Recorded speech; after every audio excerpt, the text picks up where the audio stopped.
Hey, this is Stacia, and I'm going to share my round two game played at the 2021 Ohio Congress. So, game one did not go so well for me. I had black against a 1900, and I wouldn't say I played terrible, but I didn't play well enough. All right, and now it's game two, Saturday morning, and I got to play a kid, a 1900 kid named Michael Lynn. Okay, so not sure why I got black again, but I did. And he played 1d4, I played d5, and he played c4. So I'm facing the Queen's Gambit for the second time. And I was like, oh boy, maybe I'll get that same crazy line and I'll know what to do.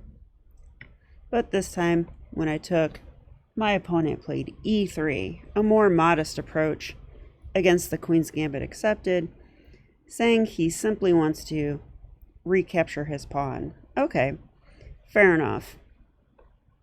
Knight f6, he did take. e6, opening up my bishop. Knight f3, c5. These are all normal moves. And now Queen e2 was the first move that came on the board that I didn't know. So this is a new idea to me. I'm used to white castling here, and then I usually just go a6 with the idea of b5. So Queen e2 is different. And I decided here, let's see, I decided to take. It looks a little risky, but I didn't see anything terrible that white could do to me. And the reason I'm taking is because I want to play bishop b4 check and probably just trade off this bishop and get my king safe as quickly as possible. And I thought that looked fairly equal. So that is what I went for. Now, I did analyze the opening after the game, and it turns out that the move Queen e2, the idea is to take on c5, followed by the move e4, like castles and then e4. So Pico Gurnashvili says we don't have to fear this plan, and we should just go a6 here anyway, and then if they want to take, we simply take. And if they, let's see, if I follow the book, yeah, they castle and then go e4. So I can just go knight c6, and after e4, we just play b5.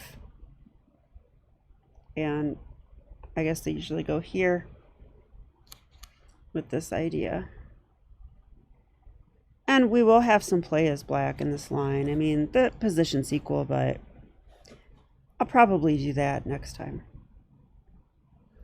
So in the actual game, I did take here first. I saw that, he wanted to take on c5, so this move stops that.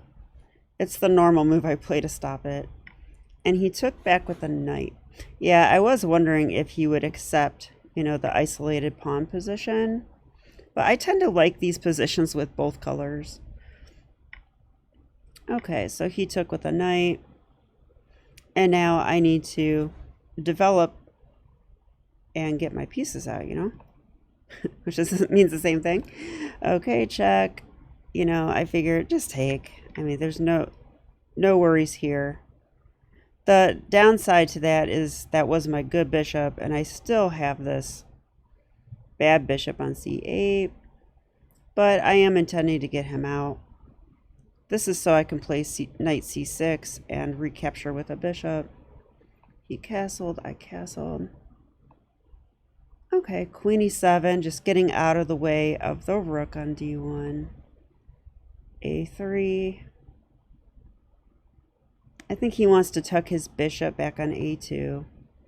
And I went knight c6. And now I really don't think he should take, because this bishop's still a little bit of a problem, and this would just give my bishop a lot of life, so no need to do that. Yeah, and I like this move by him, actually. So he retreated his knight, And Ben Feingold says, always retreat. So that's what he did. No, it makes sense though, because, you know, if he takes my knight, it helps my bishop. If he lets me take the knight, he gets an isolated pawn. If he protects the knight like this and lets me take his knight and then comes back to the center like that, I think I'm still happy. You know, my bishop has stuff to do now, and I might even just go, you know, rook c8, bishop here, and offer for him to take, because otherwise that bishop would be really good there. So, okay, and indeed the computer says that black has equalized here. So his idea, I think, to retreat the knight was a good one. All right, so I felt pretty good about my position here. Like, but that changes soon. You'll see. Okay, he brought his rook. I brought my rook. That seems normal. Bishop a2. Okay. Yeah, and here it's like, okay, it's time for my middle game plan. And I just thought, well, I still don't like the placement of my bishop. My bishop is my worst placed piece, for sure. It's not doing anything on d7. It's blocking my rook. So I guess it's doing that. Bishop e8 seems very awkward. So I wasn't excited about that move. And, well, I think I could consider e5.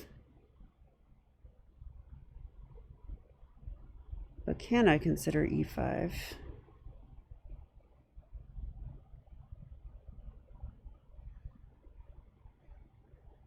Yeah, I don't know. I think e5, there's something I didn't like about it. I'm trying to remember what that was now.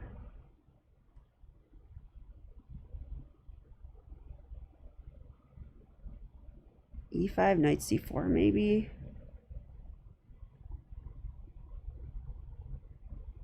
Well, let's put it on the board and analyze a little bit. Computer doesn't like it because of knight g5.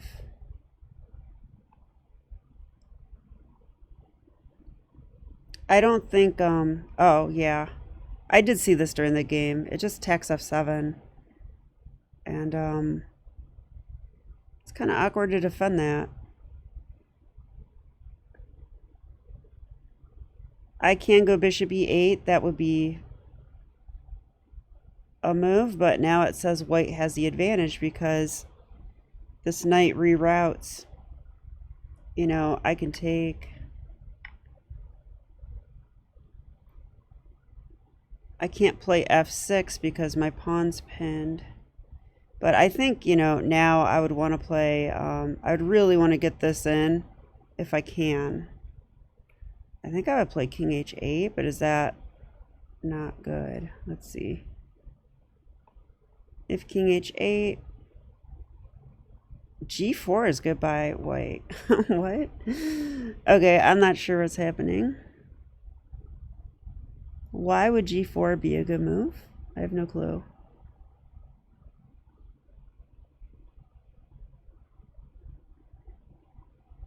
Okay, let's proceed with my plan and see what happens. I want to go f6, bishop f7, h4.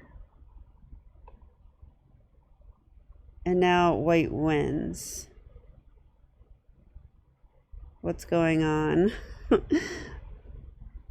Okay, bishop takes, queen takes.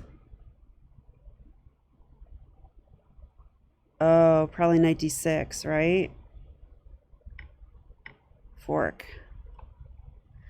Okay, well, there's tricks. There's tricks.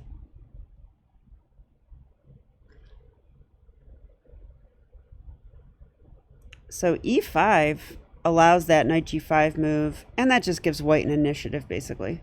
So, okay, I played bishop e8 in the game. Computer says I should play h6 here, stopping knight g5. And then probably we can try to go e5. But okay, I played here. Now this isn't a terrible move. It's okay. You know, white has a slight edge here. And he played h3. I played knight d5. In hindsight, I don't like this move. But let's see, what was I trying to accomplish here? I put my knight in the center. But for what reason, you know? I guess I was trying to provoke e4 because I kind of liked the idea of coming in like this. And the computer thinks black is better here. And I was calculating lines like this, and I thought I might jump in here. And it just does seem like black has a little bit going. So that was the idea, but he didn't play e4, and now I have to constantly worry about it. And not only that, but I mean, if you start to look at my knights, they're in the center. Like, the knights are in the center, but they can't do anything. Everything's covered, right? He's completely dominated. This knight also is dominated. Even coming to a5 doesn't do anything because of this bishop. This is covered. My knights are dominated. So after knight d5 and this move, I felt really uncomfortable with my position. Yeah, and I spent some time here and found a very bad move. So, okay, you know, and I think when you spend a lot of time in chess, like in classical chess, the reason that they say long think, wrong think is because you sort of lose focus of what happened on that exact move. You start looking at a bunch of variations and stuff and thinking about different ideas, and you lose what's happening right now. And if I think about this move, knight to e4, I think, what does that move do? It brings the knight to the center. Okay, we should always check the squares that the knight is hitting. Okay, nothing going on there really. But it did open up the rook on my knight. There's something else on my knight. It's the bishop. And then we see that, you know, white's kind of threatening to take. Okay, I would have to take with a pawn. Could take with a rook too, but the pawn is going to be dragged to d5, become an isolated pawn. And then the knight can retreat to c3, attacking that again. And that looks very uncomfortable. So that is, you know, I saw that. Then I didn't know what to do for a long time. Looked at a bunch of variations and played this move. Just terrible, terrible, terrible. So I'm not proud of this. So I have to learn that, you know, I didn't need to take a long time here. I think knight f6 is totally fine. I think it's hard to lose a tempo like this, especially in long time control, but I mean, that would just be fine. It's just saying, hey, if you want to trade pieces, let's trade pieces. I'm attacking your knight, which is hanging. The rooks are talking to each other. And there is not going to be any bishop takes d5 stuff for you, you know? And I mean, the best white has is to take this. We take back, you know, and then it says like bishop b1 is the best move. Okay, I can come back to d5 now though, because there's no bishop on a2. This is totally fine. You know, white has a slight edge here, according to the computer. Instead, I played h6, and, you know, I saw that, you know, my opponent got a little bit excited and grabbed my knight immediately, and I took with a pawn. I don't want to trade pieces with a worse structure. Knight c3. Okay. So I think I'm worse now, for sure. And I definitely have a problem to solve. How do I save my pawn? It's attacked twice and defended once. And I didn't see a clear way to save it, actually. I mean, I could go queen e6, I guess. I guess I could play this way. This might be the best way, actually. And maybe he could go here and say, hey, help me double my rooks. I'm not sure I would do that. I probably would go queen e5, continue defending. But this is going to be an uncomfortable game at this point. But it's a game still. Instead, I decided to sack my pawn because, hey, I like to sack pawns. But I don't, the computer does agree with this, but it doesn't, okay, he took it. I traded queens, and now I'm like, well, I'm down a pawn, but now he has an isolated pawn. And now I have something to play for. If I can prove that that pawn is weak and win that pawn, you know, I'll be just fine. It'll be equal, you know, pawn structure and equal material, and I should be able to hold or just play chess or whatever. So I went with this. Okay, knight to e7. It looks awkward, but I thought, you know, I have the option to blockade the pawn or attack the pawn.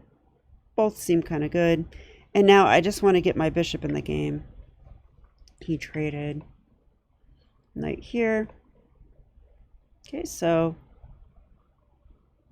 I'm stopping the pawn from going to, oh, I'm not stopping it. He could go to d5, but I thought if he did this, I would go knight f5, and I'll be able to blockade from here.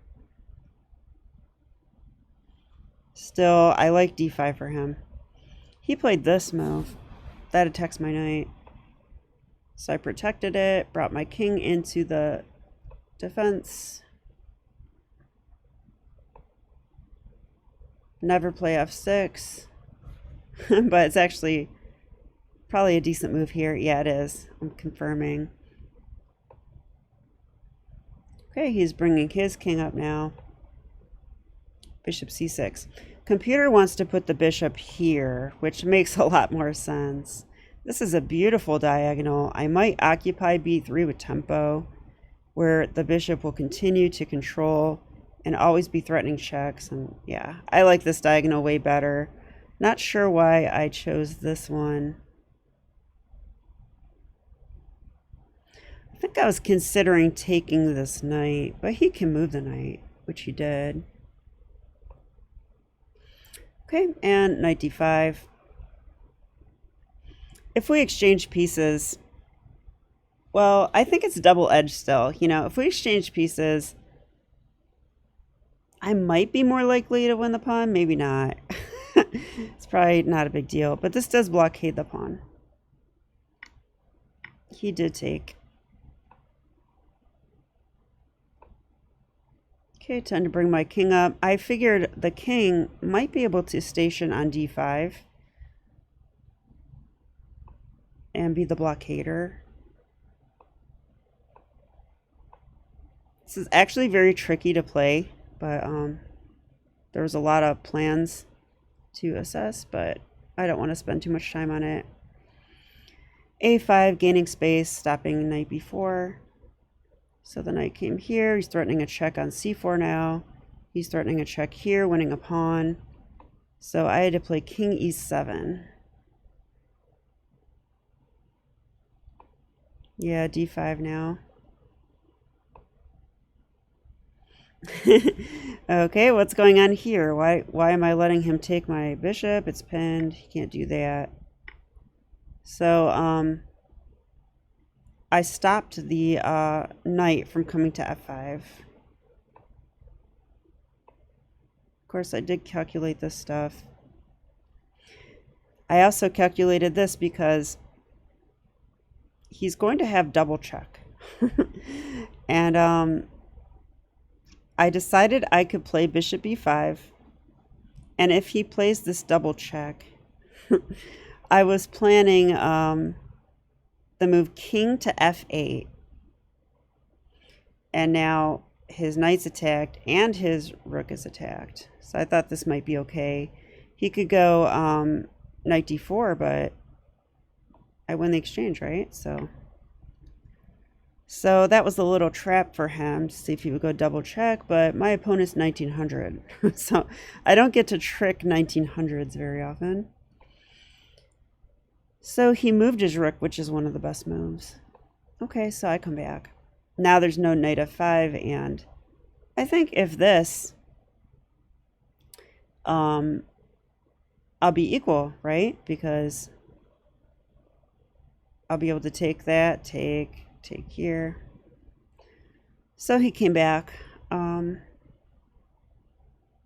H5, stopping knight g4. So again, I was worried about my pawns.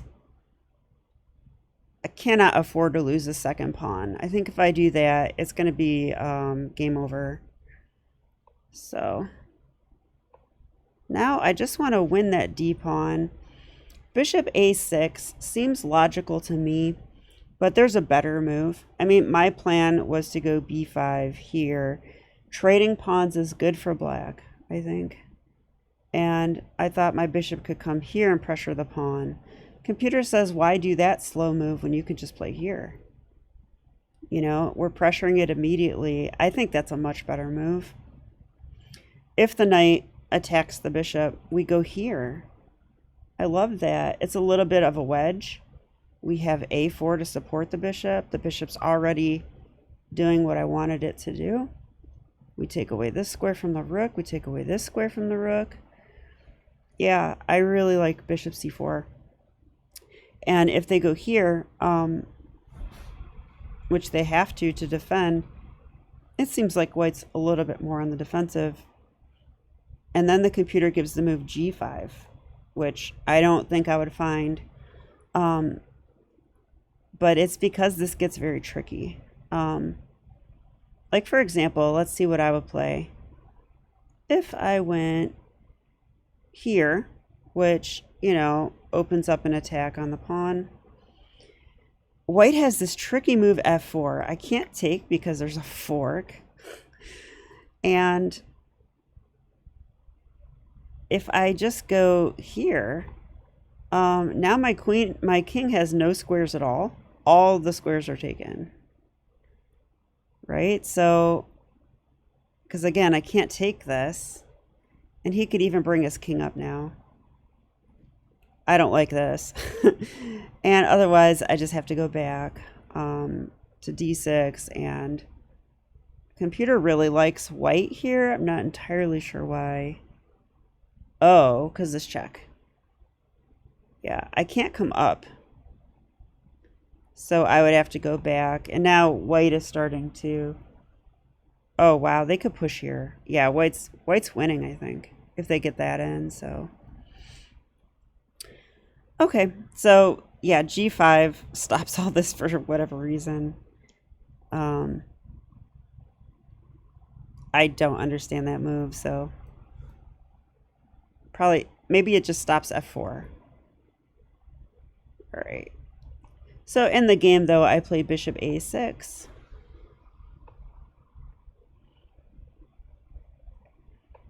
And, well... I tried my best, but here I stopped notating because I was getting low on time. So was my opponent. My time management was better this tournament. Of course, that's easier to do in slow time control. But, yeah, I don't have any more moves, but I can tell you that eventually white was able to push their pawn to d6. So I failed my defensive task, and he was able to convert. I did put up a fight, though, and there were a lot of tactics towards the end. I wish I had the notation to show. And I set tricks for him as well. But he dodged all my tricks, and eventually it just got crazy in time pressure, and he did sneak out a win against me. So unfortunately, I lost this game. If we talk about the game as a whole, you know, can you guys see the computer graph? You sort of can. Okay, let me fix that. Hang on a second. Yeah, I mean, if you look at the computer graph, it's just rough. I mean, I didn't play a horrible game by any means.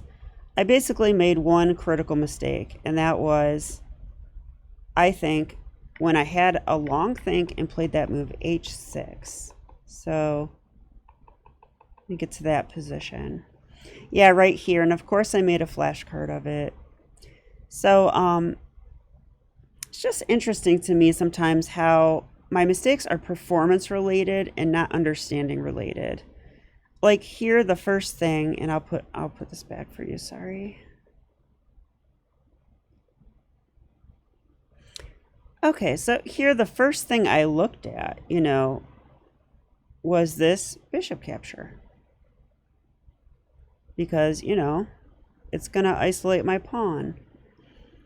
And then I proceeded to distract myself with a million ideas about how to develop my bishop. Played h6 because I decided I wanted to make a useful move, a useful waiting move. And then he played this move. So, and in my mind, that was the losing move of the game. You know, that gave white an advantage that I never quite escaped. So, despite playing fairly accurately, like I had 4 inaccuracies this game. My opponent had 5 inaccuracies this game. We both had no mistakes, no blunders, and I had a 17 average centipawn loss, which is quite good, very good for me.